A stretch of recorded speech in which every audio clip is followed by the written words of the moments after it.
Someone cuts you off, says the thing, sends the email, and you feel it ignite. The heat in your chest, the jaw, the urge to fire back. You feel completely hijacked. Here is what nobody tells you. The actual chemical part of that anger has a shelf life, and it is brutally short. 90 seconds. That is it. From the moment your anger is triggered, the physical, chemical surge of it runs its full course through your body and clears out in about 90 seconds. A minute and a half. After that, the chemistry is gone. So why on earth does your anger last all afternoon? Because you keep hitting replay. And once you see exactly how that works, you get a level of control over your own temper that feels almost unfair. This is not soft, breathe and relax advice. This is mechanical. So let me just show you the machine. The idea comes from a neuroanatomist named Jill Bolte Taylor, a brain scientist who, famously, had a massive stroke and watched her own mind come apart and slowly rebuild itself. She came back with a startlingly simple map of how an emotion actually moves through the body. Here is the map. Something happens. Your brain flags it as a threat or an insult. That flag fires off a circuit, and that circuit dumps a specific cocktail of chemicals into your bloodstream. For anger, the headliner is norepinephrine, a surge of pure, hot, fight-ready fuel.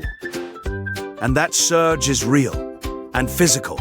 It is the pounding heart, the flushed face, the tight fists, the tunnel vision. This is not in your imagination. Your body has genuinely just been flooded with a kind of combat drug, automatically, before you got any say in the matter at all. But here is the thing about a chemical flooded into your blood. Your body is also constantly clearing it out, metabolizing it, flushing it away. And for this particular surge, that whole process, flood and flush, takes about 90 seconds. Trigger, peak, and gone. A minute and a half, start to finish. So think about what that actually means. If you could just hold still for 90 seconds and ride the wave without acting on it, the chemistry would drain out of you all on its own. The pure physiological anger has a hard stop. It is built from the start to be temporary, which raises the obvious question.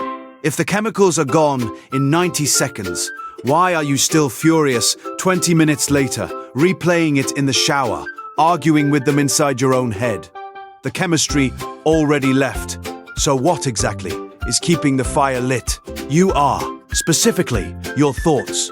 Every time you replay what they said, picture their smug face, rehearse the perfect comeback, you reflag the threat.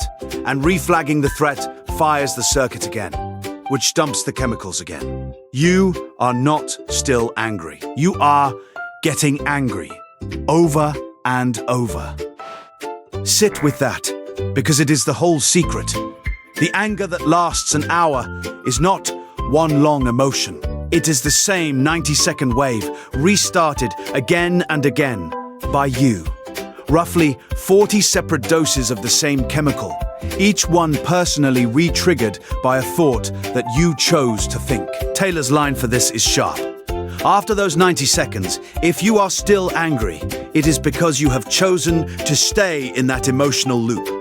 The first wave is not your fault. It is automatic, ancient, chemical. But every single wave after that one, you are pressing the button yourself. And this is where it stops being soothing and gets a little brutal. Because it means most of your anger, the part that ruins your evening, sours your mood, keeps you up at night, is self-inflicted. The other person lit a match that was going to burn out in 90 seconds. You have been pouring on the gasoline ever since. Think about the grudge, the person who wronged you 10, 20 years ago. They are not in the room. They are doing nothing to you right now. But the second you think of them, that old circuit fires and you feel the heat all over again, fresh. You are time traveling to re-inject a poison they stopped supplying decades ago. None of this means the anger is wrong or that you should not feel it. Anger is information. It tells you a boundary got crossed, that something matters. The first 90 seconds are a signal worth listening to. The problem is never the signal.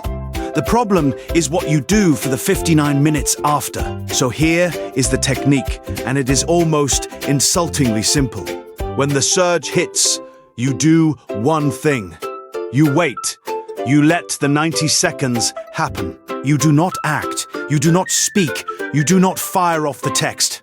You just feel it move through you, like weather, and you let it leave on schedule.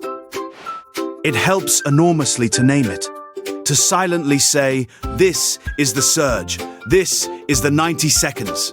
The moment you label it as a temporary chemical wave instead of a permanent truth about the world, you stop feeding it. You become the person calmly watching the storm, instead of the person lost inside it. And crucially, you have to refuse the replay. This is the genuinely hard part.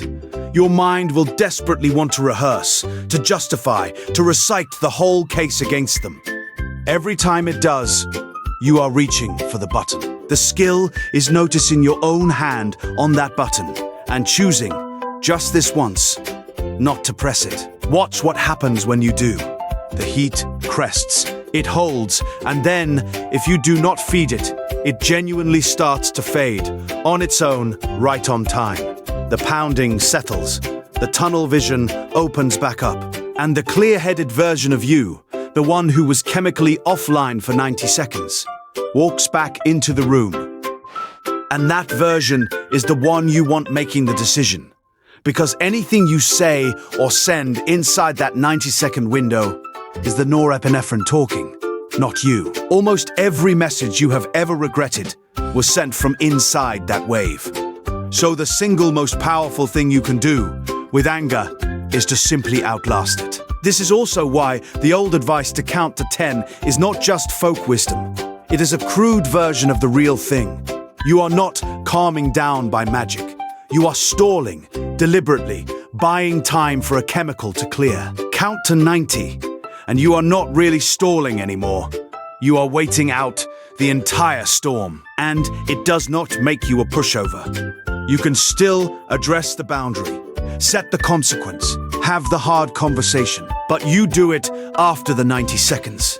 From the cool, deliberate part of your brain, instead of during, from the part flooded with a drug designed to make you swing first and think later. So the next time you feel that hot ignition, the jaw, the chest, the urge to strike, you will know the real truth of it. A timer just started. 90 seconds of borrowed chemistry. It is not you, and it will not last unless you personally decide to keep it alive with the story you tell yourself about it. Your anger is not a fire you are trapped inside. It is a wave with a fixed length that you have simply been resummoning over and over without realizing you were the one calling it back. Let the first wave pass. Refuse to ring the bell again. 90 seconds. That is the whole distance between being hijacked by your worst moment and quietly, deliberately choosing your next one.